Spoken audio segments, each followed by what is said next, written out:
Nosso tema é o Sermão do Monte.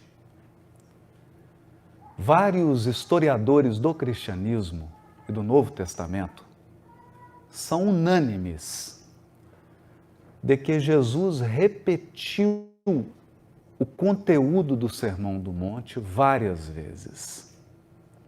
Aliás, eles chegam a dizer que o Sermão do Monte é uma compilação, uma coletânea feita pelo apóstolo Levi, também conhecido como Mateus, São Mateus. Ele teria, ao longo dos 3 anos em que acompanhou Jesus, feito anotações das falas, dos ensinamentos, das ideias principais de Jesus. E também precisamos concordar que ele esteve, sim, naquele monte, próximo à cidade de Cafarnaum, e conversou com muitos discípulos e seguidores da região a respeito dessas ideias principais do Evangelho. Nós poderíamos fazer uma comparação dos nossos dias. Aqui nos Estados Unidos e no Brasil também é comum que durante as campanhas eleitorais os candidatos percorram o país e o território anunciando a sua plataforma de governo, suas propostas futuras, sua visão do que esperam daquele país e do que pretendem realizar. O Espírito Emmanuel, pela psicografia de Francisco Cândido Xavier, afirma que o Sermão do Monte é a plataforma do Cristo. Nele, no Sermão do Monte, estão condensadas as propostas de transformação e renovação de todo um planeta. E falamos aqui, é claro, de uma perspectiva espiritual. No Sermão do Monte, Jesus teria declarado os princípios que iriam sustentar toda a sua ação no planeta, a ação de iluminação das consciências. É por esta razão que muitos teólogos têm uma certa dificuldade ao lidarem com o Sermão do Monte. As várias vertentes do cristianismo preferem realçar, dar destaque para aqueles pontos mais dogmáticos, digamos, mais religiosos do Evangelho. E se afastam dessa declaração de princípios, alegando que ela é utópica. Que aquilo que Jesus teria afirmado no Sermão do Monte é algo impraticável na Terra. Algo impossível de ser vivido pelos seres humanos.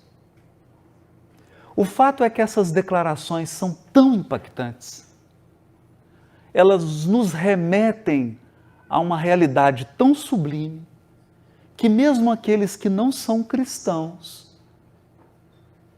acabam aplaudindo e reconhecendo a espiritualidade dessas palavras do Cristo.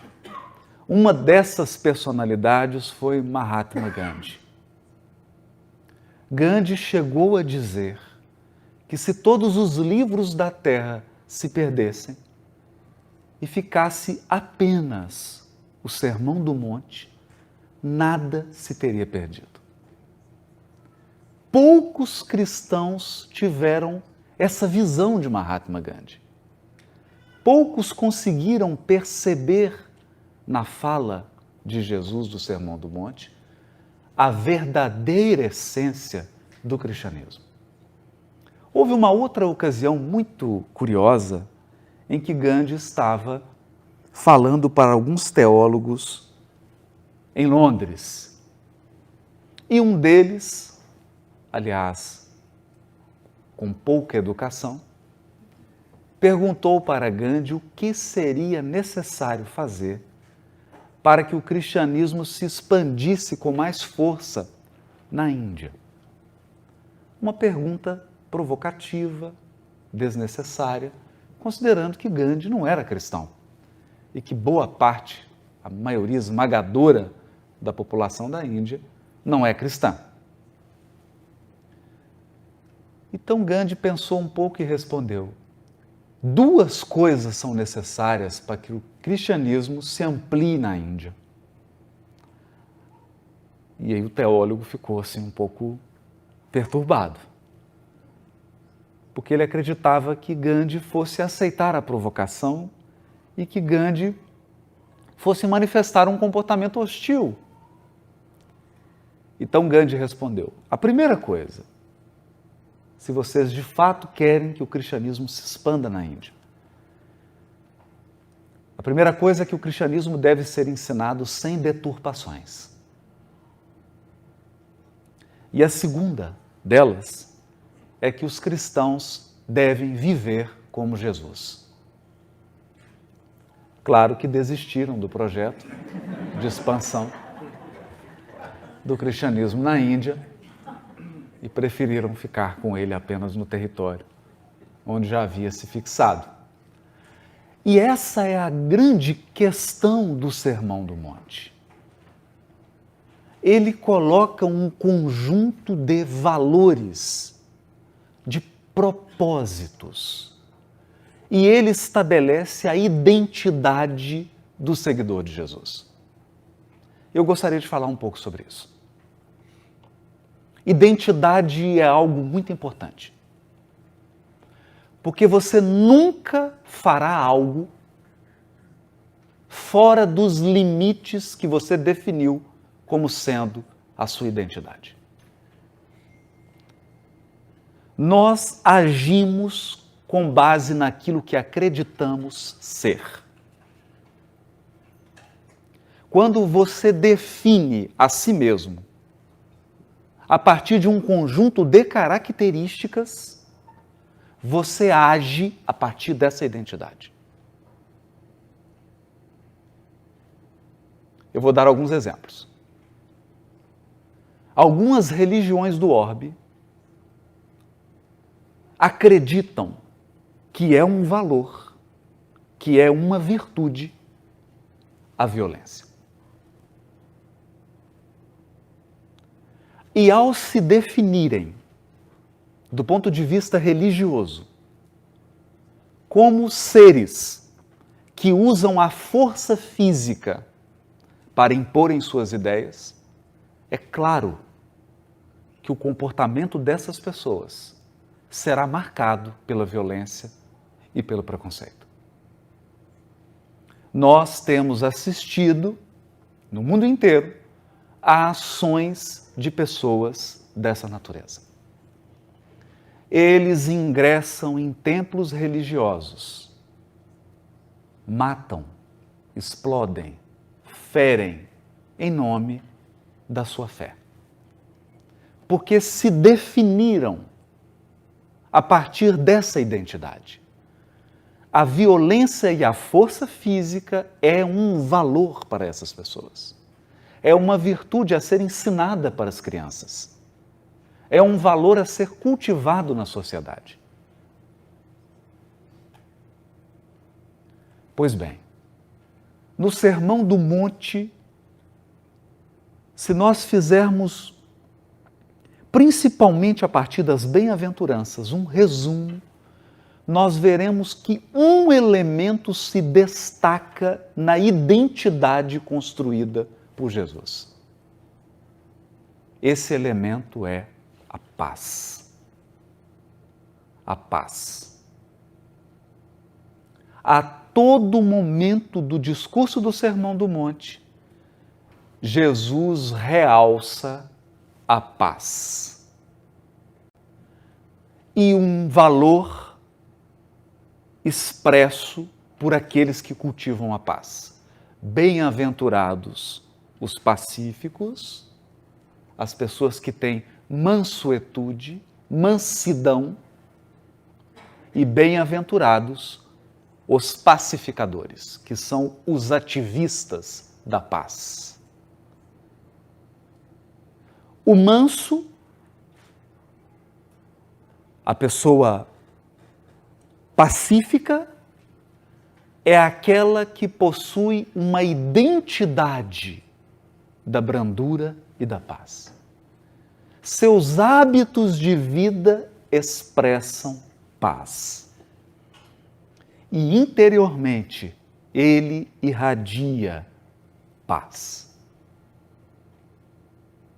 O pacificador é um passo além do pacífico. Porque além de ter conquistado uma paz interior, o pacificador vive em meio aos conflitos. Ele vive no meio dos violentos, pacificando, conduzindo essas pessoas ao acordo, à solução humana, humanitária e pacífica. Eles são os ativistas da paz. E o interessante é que Jesus não define no Sermão do Monte como valor, como identidade, ser cristão. Esse é um ponto importante. Porque Jesus poderia ter dito assim: bem-aventurados os que me seguem. Não há essa bem-aventurança. Não há. Bem-aventurados são pessoas que exibem um rol, uma lista de virtudes. Isso é importante porque nós teremos uma outra situação muito bela e, ao mesmo tempo, aterrorizante. Em pleno apartheid, Mahatma Gandhi caminhava pela Índia e um soldado inglês o vê andando na calçada. Gratuitamente, sem nenhuma razão. Esse soldado se aproxima de Mahatma Gandhi e começa a agredi-lo fisicamente, com socos e chutes. Gandhi cai no chão, sem nenhuma reação. Nenhuma reação, nem física, nem verbal. Se levanta calmamente, o soldado, impressionado com aquela força e com aquela presença de espírito, não desiste. Volta a agredi-lo, a dar socos em Gandhi e o derruba novamente.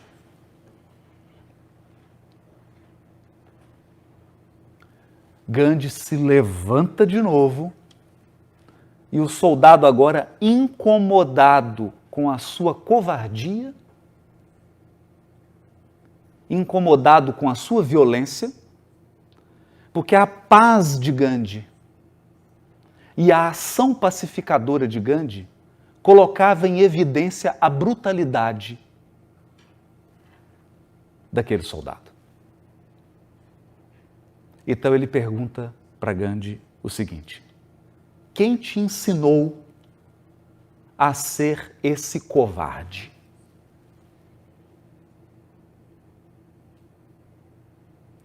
Gandhi olha para ele e aponta para uma corrente que o soldado tinha no pescoço. E diz para ele: quem me ensinou a ser assim é esse homem que está no crucifixo que você carrega no pescoço.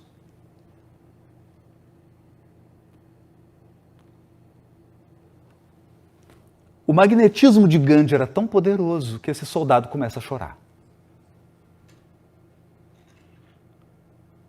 Porque ele se deu conta que a referência de pacificador e de paz de Mahatma Gandhi era Jesus Cristo que ele trazia num crucifixo. Ele, cristão,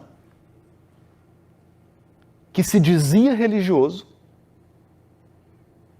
um seguidor do Cristo, agindo de um modo que deixaria o Cristo muito decepcionado. Então, naquele momento, ele passa a ajudar Gandhi e se deu conta daquela situação constrangedora. Como nós podemos acreditar em algo?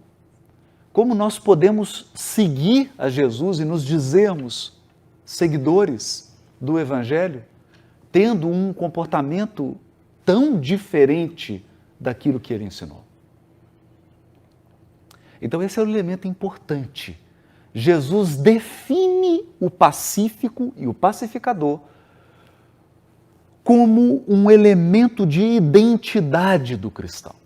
O cristão verdadeiro é pacífico e pacificador.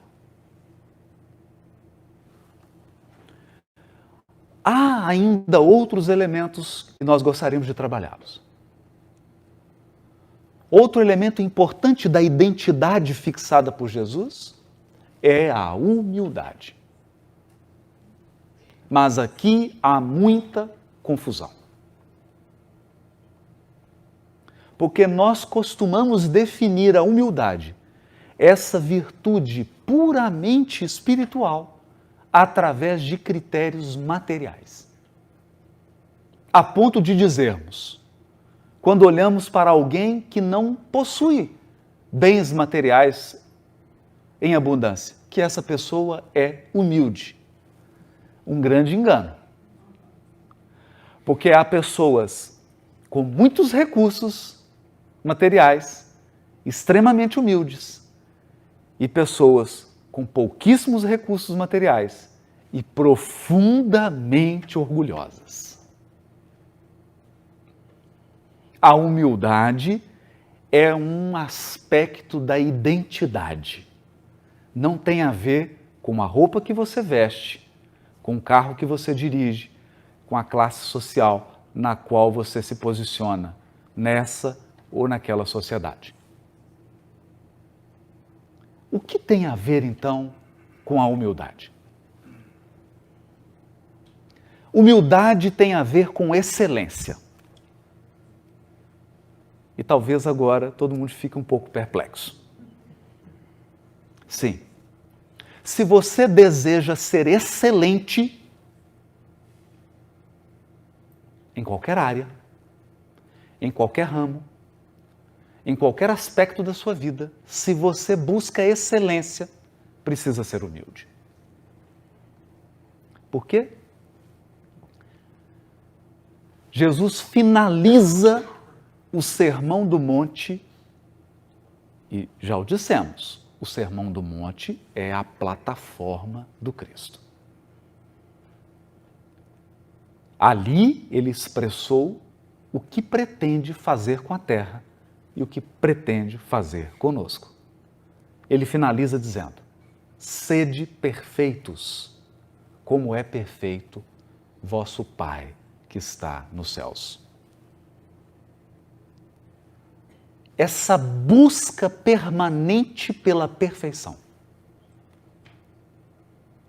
Uma busca sem fim pelo aprimoramento, pelo bem feito, pelo bom gosto, pela bondade,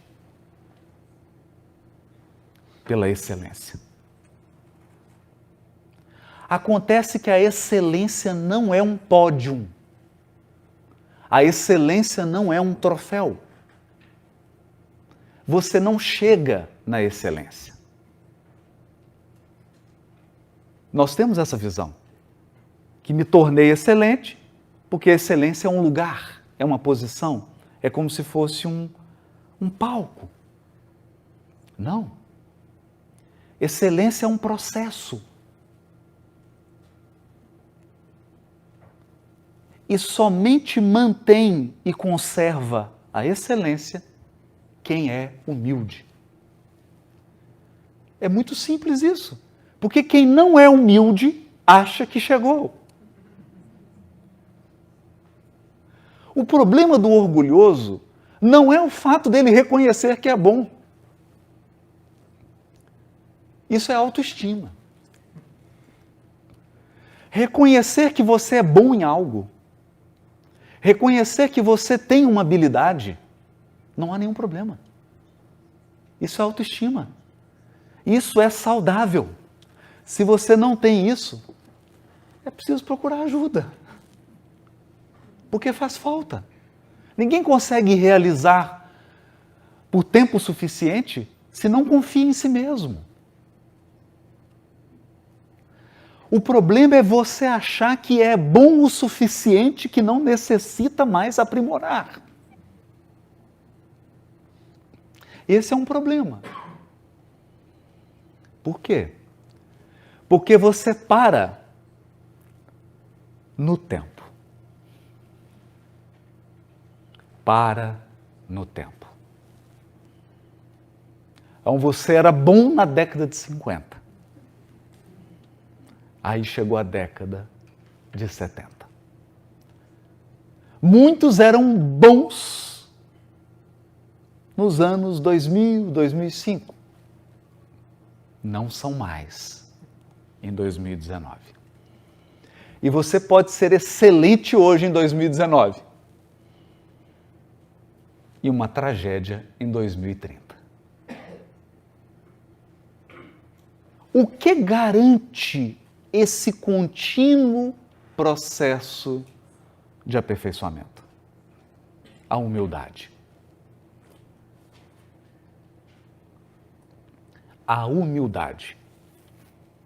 Eu vou dar um exemplo contando uma história. Todos aqui sabem, eu espero que não seja um spoiler, que Sócrates morreu. Morreu envenenado, foi condenado a tomar um veneno, uma cicuta, sob a alegação judicial de que ele corrompia a juventude. Pode imaginar isso? Essas pessoas não tinham a mínima ideia do que aconteceria em 2019. Diziam que Sócrates corrompia a juventude. Então Sócrates chega no tribunal em Atenas e ele precisa fazer sua defesa. Nessa época, segundo a justiça ateniense, o próprio acusado tinha que fazer a sua defesa pessoal. E Sócrates começa inusitadamente a sua defesa dizendo o seguinte: me dirigi ao oráculo de Delfos. O oráculo de Delfos, falando em linguagem moderna, é procurar um grupo espírita onde tem um médium. E quando Sócrates adentrou no templo em Delfos e conversou com uma pitonisa, uma médium, quando ele entra, as médiums se levantam e dizem assim: se curvem, porque acaba de entrar no templo de Delfos o homem mais sábio do mundo. Sócrates olhou.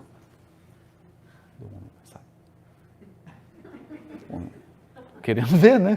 Um filósofo, né? Eu quero conhecer, né? Não, é você, eu? Você é o homem mais sábio do mundo. E Sócrates ficou num problema.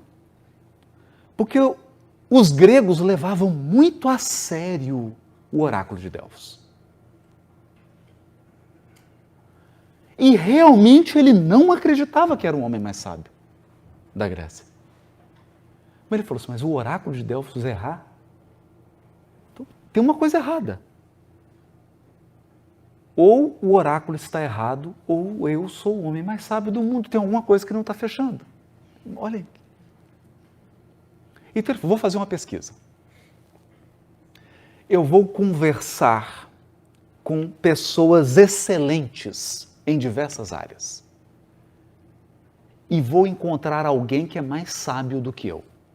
Vou levar até o oráculo e, respeitosamente, vou dizer: olha, houve um pequeno equívoco, uma falha na filtragem mediúnica, e eu encontrei aqui alguém que é mais sábio do que eu.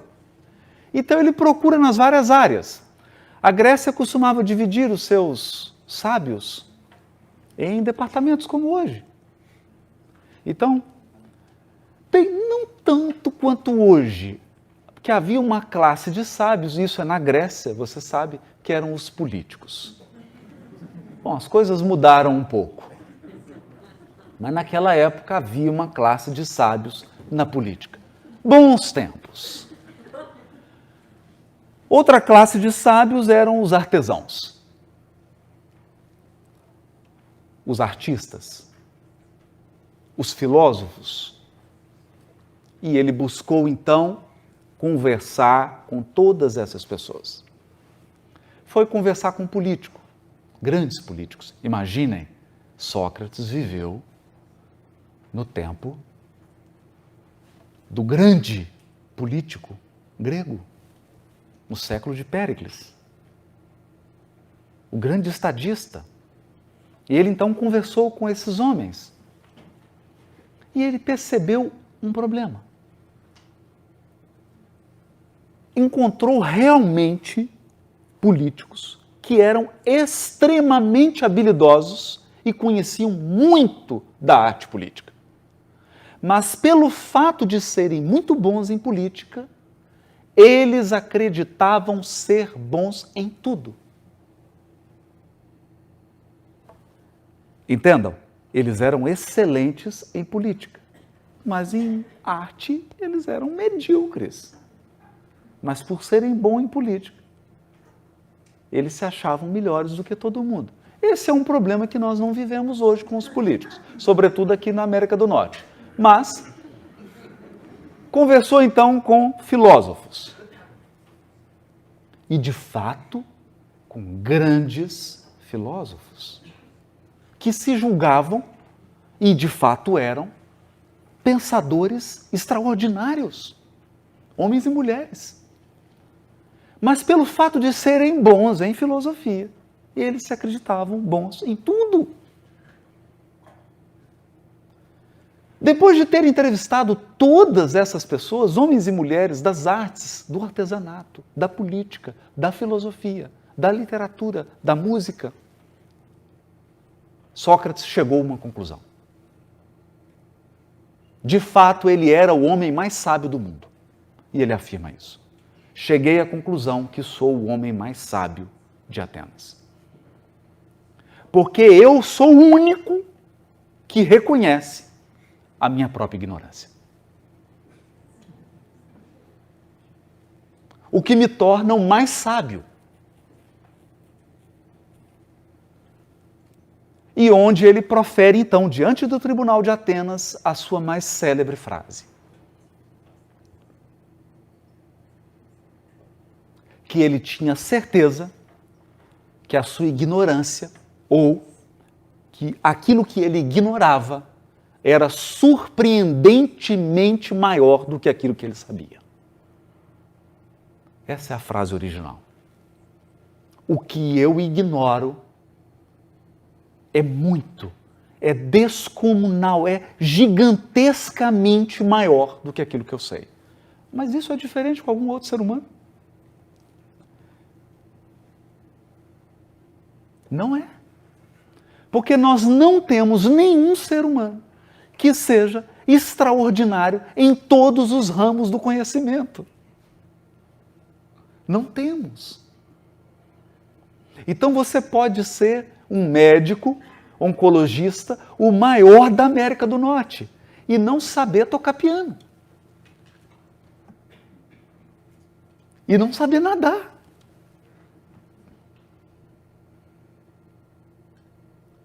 Ser um médico que lida com a morte e não saber nada de espiritualidade.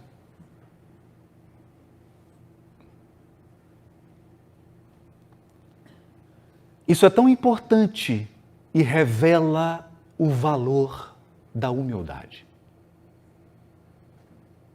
A humildade é uma abertura para o aprendizado e para o aprimoramento. O humilde não é alguém que não tem noção do quanto ele é bom. Não. Ele sabe o quanto ele é bom e ele sabe exatamente em que área ele é bom. Mas da mesma maneira, ele sabe em quais áreas ele não é bom. ele precisa se aperfeiçoar. Então ele se abre. Ele se abre para o contato com os outros seres humanos. Ele se abre para a interação.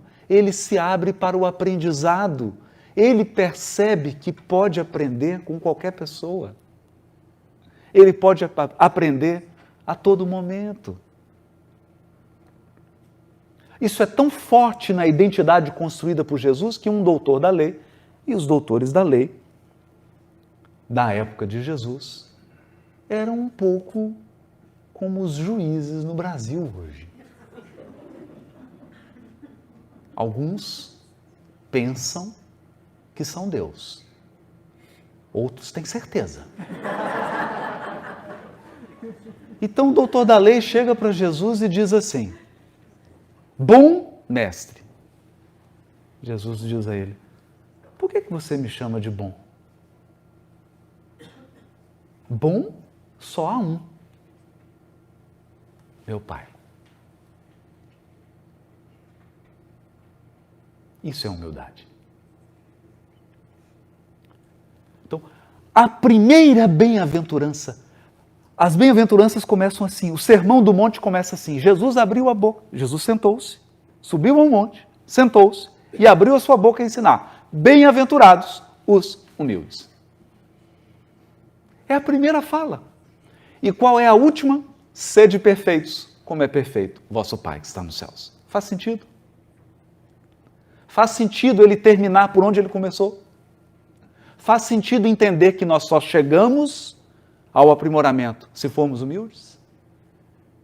Isso faz parte da identidade do cristão.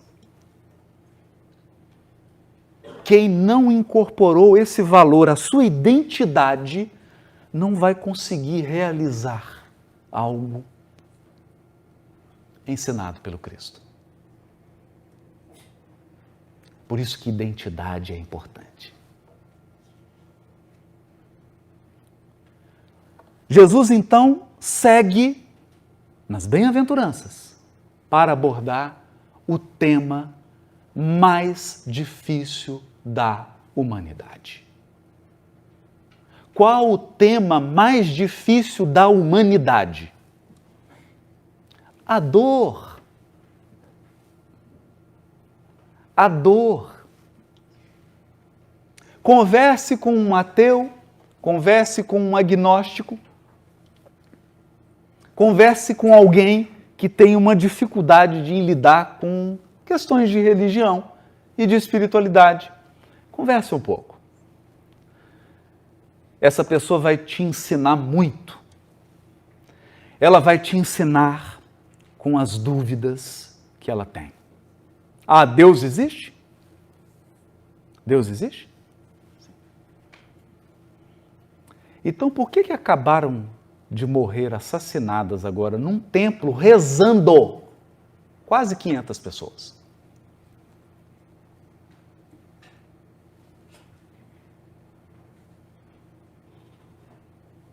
Você está dizendo que Deus é todo-poderoso, que Deus é sábio. Como é que ele permite que pessoas que estão rezando morram? Deus é bom? Deus existe? Como que pode ter uma criança com 1 ano de idade com câncer terminal?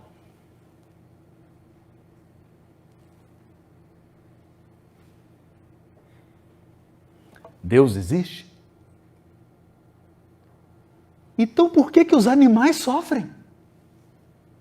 Animal não tem karma.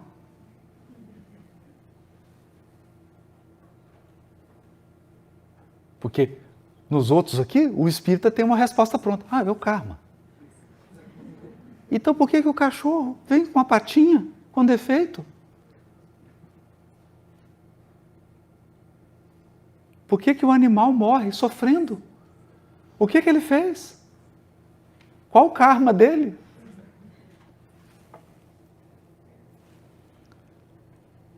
Por que o gelo chega em Chicago e está aproximando?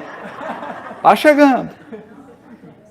E mata pássaros que acabaram de construir seus ninhos. Por que a dor? Se existe Deus, por que que existe dor? Por que o sofrimento? Por que que eu perco meu filho, minha filha? Por que que a gente perde meu pai, minha mãe, um irmão, uma irmã, alguém que eu amo? Por quê?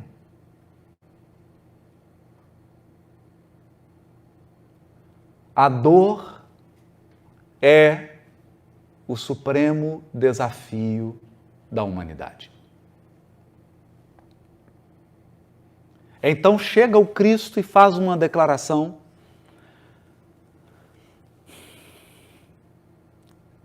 difícil de ser compreendida.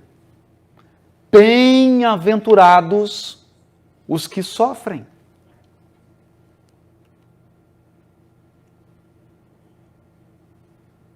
Bem-aventurados os que experimentam dor.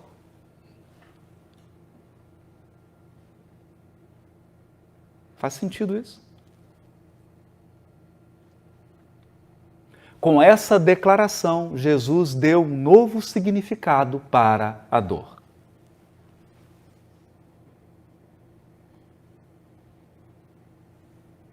É claro que a maioria dos cristãos pula essa bem-aventurança. Pula. É melhor não ler. Vamos falar da parte de adorar, de ser salvo, de Jesus morreu pelos seus pecados. É mais fácil. Para que falar dessa bem-aventurança? Há uma certa corrente da teologia que chegou a estabelecer que, se você sofre, é porque você está com algum problema com Deus. Então você precisa fazer algum acordo. Precisa suborná-lo. Uma reza forte. Oferecer alguma coisa. Tem que fazer alguma coisa para Deus olhar para você. Porque se Ele olhar para você, é só prosperidade. É tudo de bom para você e para sua família. O mundo, o problema do mundo. O mundo que faça seu acordo. Mas com você não vai acontecer nada. Acontece com o vizinho.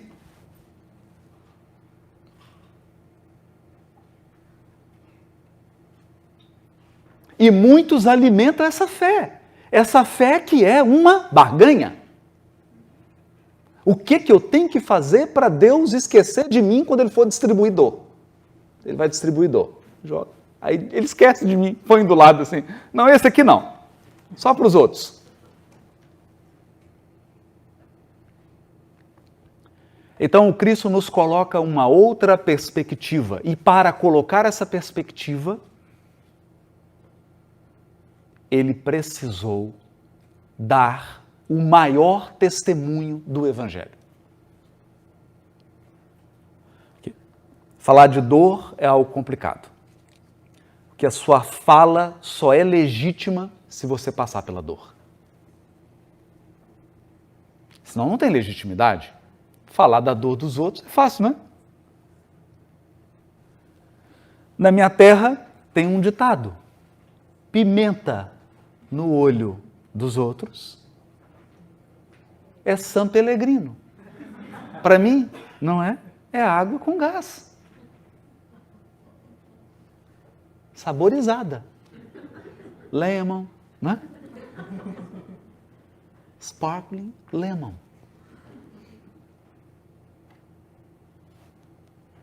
Então, ele assume a cruz.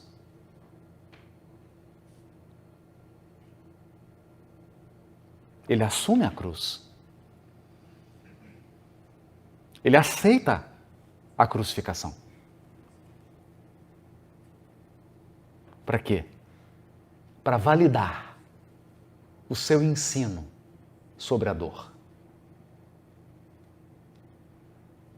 Mas não bastava ele morrer na cruz se não viesse o mais importante do ensino.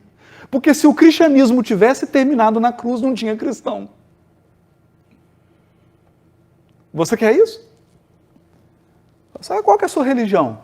Religião, morrer sofrendo. Deus me livre. Você quer isso? Morrer sofrendo e aí? Não, não tem aí, é só sofrer.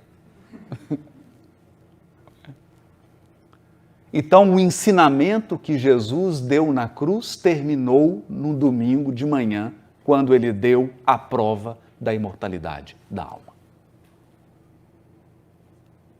Cristianismo sem imortalidade da alma são palavras bonitas jogadas ao vento. Não tem valor.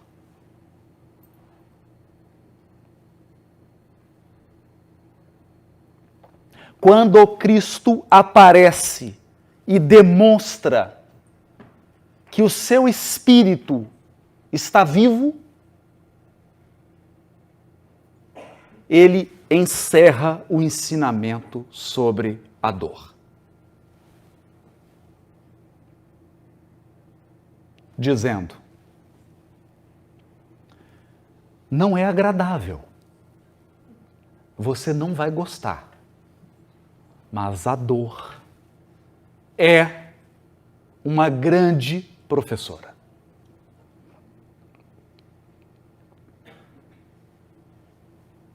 Se você realmente busca a excelência, você vai ter que aprender a ver beleza e luz na dor.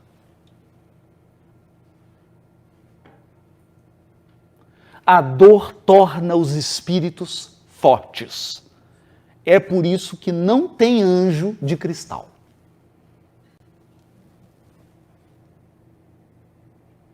Anjos são feitos de diamante bruto.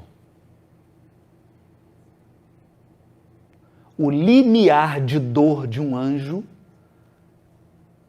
é algo que nos assusta.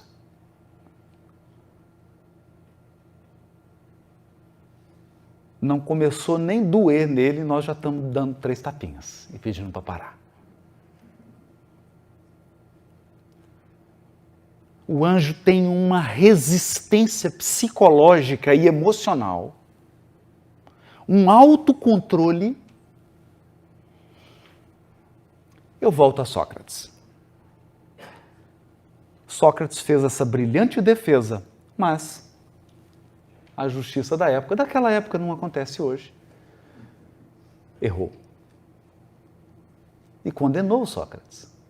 E ele foi preso. E no dia seguinte, ele iria ser assassinado. Ia ser obrigado pelo aparelho estatal a tomar o veneno. Então, na noite anterior à sua morte, a esposa vai visitar Sócrates. E claro, chorando. Na verdade, ela chega dando um escândalo. Ela estava desesperada. E ele pergunta: por que você chora? Parece pergunta de homem, estúpida, né? Ela fala: por que eu choro?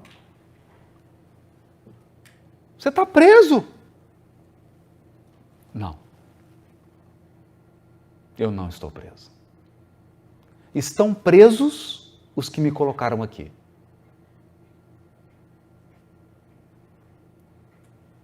Ela não entendeu muito. Ela falou: mas você vai morrer. Você não está entendendo. Você vai morrer. Ele fala: todos vamos. Todos vamos. Você também. Ela: mas a sua morte é injusta. E ele falou: e você queria que fosse justa? Você queria que ela fosse justa?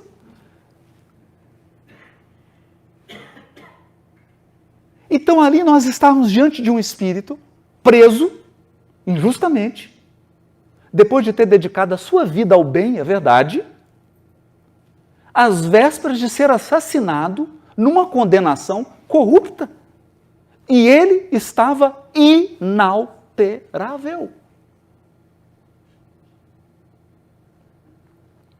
Eu não estaria assim. Imagina você preso. É amanhã, vou morrer amanhã. Não é uma sensação estranha? Ele estava no mais absoluto controle. Então nós estamos falando o quê? Quanto mais superior o espírito, maior o seu preparo para lidar com a dor. Bem-aventurados os que sofrem, porque eles serão consolados.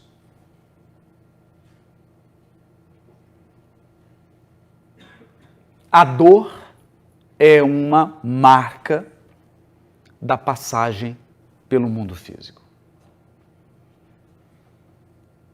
Querem ver? Você está lá no útero da sua mãe. Digamos que você tenha nascido em Chicago. Lá fora, 40 graus abaixo de zero. Dentro, uma banheira de hidromassagem. Aguinha quente. Não precisa aplicativo para pedir comida. Ela vem sem você pedir. E o melhor, vem dieta balanceada. Nem mais, nem menos. Você está protegido. Você não precisa nem respirar. Você não faz esforço, você não mastiga, não escova dente. De repente, uma mulher ou um homem que estudaram muitos anos para fazer isso, te tira lá de dentro, corta o cordão umbilical, enfia a mão na sua boca e você percebe que está em Chicago no inverno e que vai experimentar muitos invernos em Chicago. Tem que respirar e a partir de agora, ter fome é sentir dor. E você terá que comer.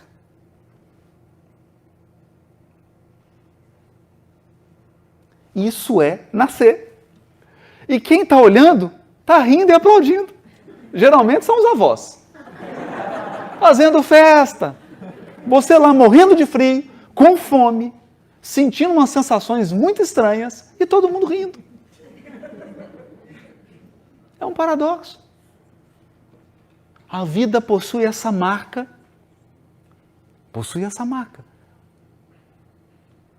Então, se nós estamos falando sobre excelência espiritual, nós estamos falando sobre dor. Porque é muito bonito você olhar para o Bolt, campeão dos 100 metros, e olhar para as marcas dele. Eu olhava na Olimpíada, a gente ficava no cronômetro, né? Ele vai bater, ele vai, não tem. E mal suspeitávamos das dores que ele sente. Por levar o organismo a esses níveis de excelência. Dói. Dói. Excelência dói.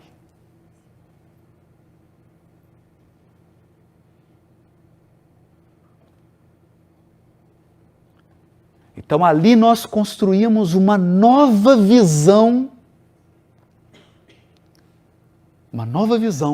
sobre o aprimoramento e a evolução espiritual. A dor traz luz para dentro do coração de quem sente a dor.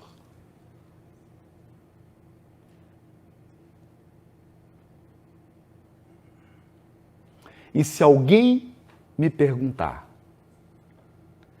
o que vai unificar todas as religiões da Terra? Eu digo, a dor.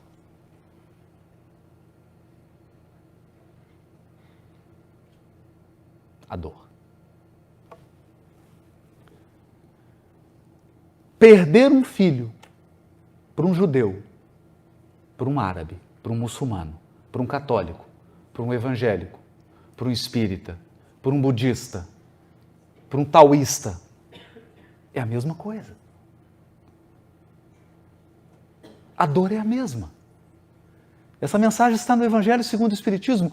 A dor nos torna iguais. Iguais. Se você já teve cálculo renal ou infecção intestinal, você está me entendendo.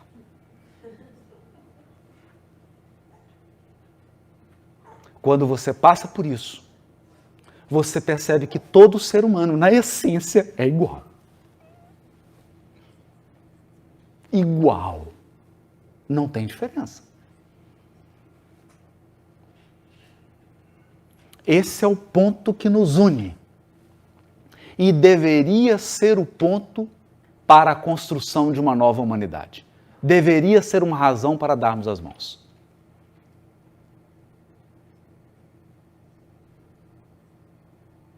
É muito comum, às vezes, nós nos depararmos com certas perguntas. Mas como é que eu faço para divulgar o Espiritismo na América do Norte? Fala da dor. É por isso que o Espiritismo se chama Consolador Prometido. Você acha por que chama Consolador Prometido? Fala da dor.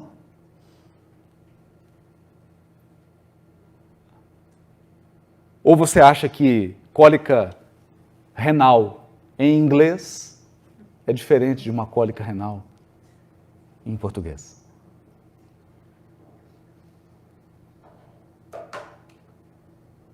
Não é?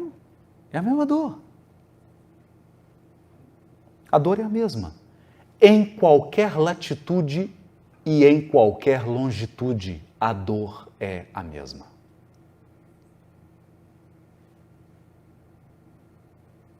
O Sermão do Monte está estruturado sobre uma nova visão da dor.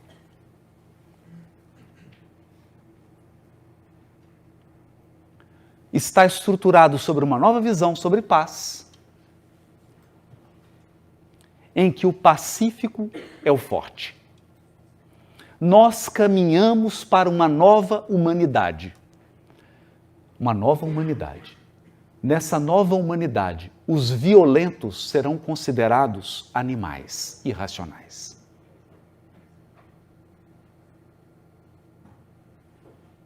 As pessoas violentas terão ONGs para tratar delas.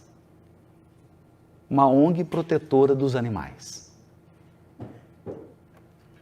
Porque violência é brutalidade. Violência é animalidade. Não é humanidade. A nova humanidade será feita de seres brandos, respeitosos, pacíficos e pacificadores. Aqui, nos Estados Unidos, especificamente em Manhattan, nasceu um novo sistema jurídico chamado multiportas. Um jurista norte-americano entendeu que a justiça não deveria ter apenas uma porta. O que ele dizia com isso? Até 20 anos atrás, para entrar na justiça, você tinha que brigar com alguém. Processar alguém. O processo é uma briga civilizada. Bom, quem não entendeu, depois pergunta para alguém que já divorciou. O processo é uma briga civilizada. Você contrata um profissional para brigar com você. Às vezes, as partes fazem as pazes e os advogados continuam brigando. Não é? Então era um litígio, era a única porta. Você tinha que arrumar um encrenca com alguém. Um processo. Ou um injury, né? Uma injúria. Tinha que ter um problema. E esse jurista norte-americano percebeu então que a justiça deveria ter outras portas. E se eu quisesse procurar a justiça para pacificar? Por que porta que eu entraria? E se você dissesse assim, eu tenho um problema com ele ou com ela, mas nós queremos resolver. O que eu faço? Não é na justiça, procura outro lugar, vai num grupo espírita. Procura um oráculo, porque aqui na justiça são pessoas que estejam brigando. Então a justiça não tinha portas para acolher quem queria resolver o problema. Nasceu então a mediação. O pessoal de Wall Street é rápido em encontrar soluções. Então, a primeira solução foi econômica, mediação. Porque perceberam que brigar gasta muito dinheiro, dá prejuízo e não raro leva à falência. E encontraram uma maneira de pacificar, economizando. Economizando. E foi bom, porque abriram uma nova porta da justiça, a porta da mediação. Uma empresa tinha um conflito com a outra, falou, não vamos mexer com juiz, não vamos mexer com justiça, porque lá é só briga. Procuravam uma câmara de mediação, contratavam um especialista, pagavam o especialista, respeitado por ambas as partes, dava o seu parecer, o caso aqui é esse. E eles chegavam num acordo, resolviam e não tinham mais prejuízo. Esse sistema se ampliou e começou a haver mediação e conciliação entre partes.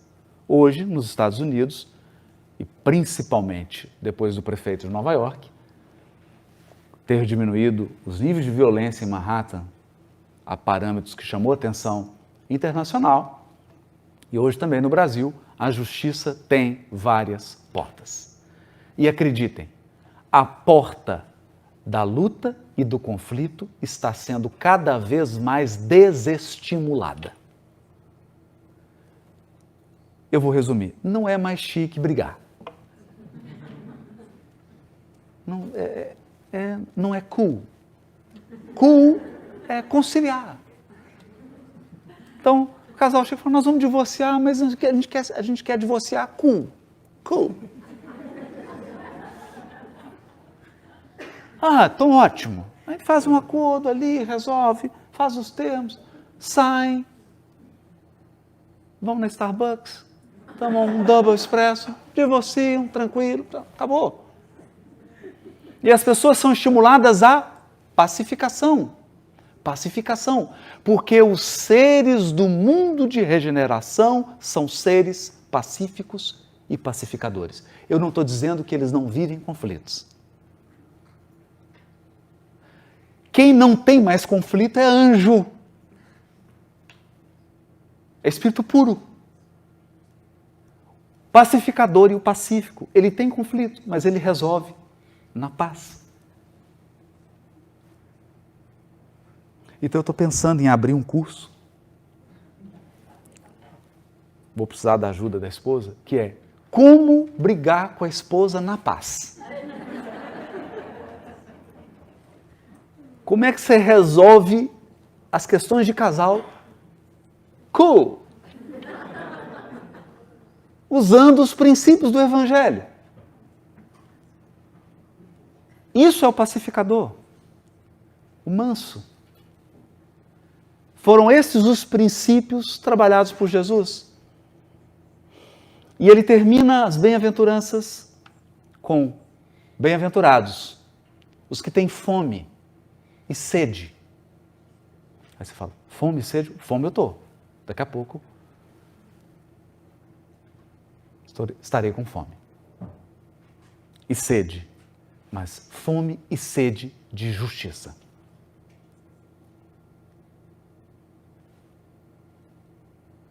Pessoas que terão uma necessidade, que será uma fome e uma sede, mas não de água, nem de comida, de um mundo justo.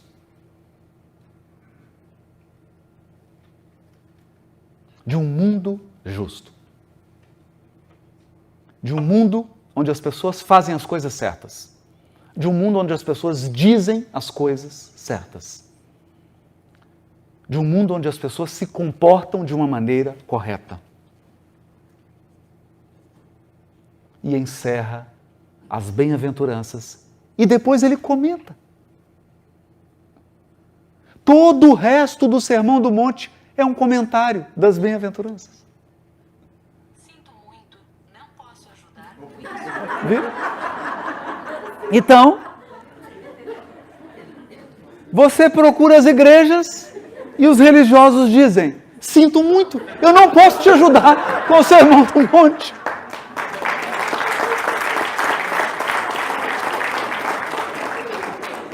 Porque as igrejas estão preparadas para te ensinar a orar, fazer uma barganha com Deus, te ensinar algum tipo de ritual, alguma regra que você tem que seguir, algum grupo que você tem que pertencer para você ir para o céu. Mas os templos religiosos não estão preparados para ensinar as pessoas a viver o Sermão da Montanha.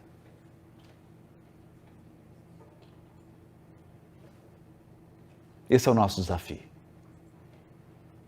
Esse é o nosso desafio.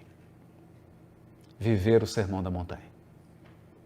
E Jesus dará muitas explicações sobre essas bem-aventuranças, mas uma me chama bastante atenção, que é quando ele vai explicar o ser pacífico, ser uma pessoa mansa, branda, pacífica, e você pergunta: e se me ferirem? E ele então dará a lição do perdão. Para nos mostrar que o perdão é tão diferente, que o perdão é um presente que você entrega para o outro, mas quem recebe é você. O perdão não corrige o outro, ele simplesmente te liberta. Porque a pessoa que carrega mágoa e ressentimento, a mágoa e o ressentimento tira de você aquilo que a ofensa não conseguiu levar.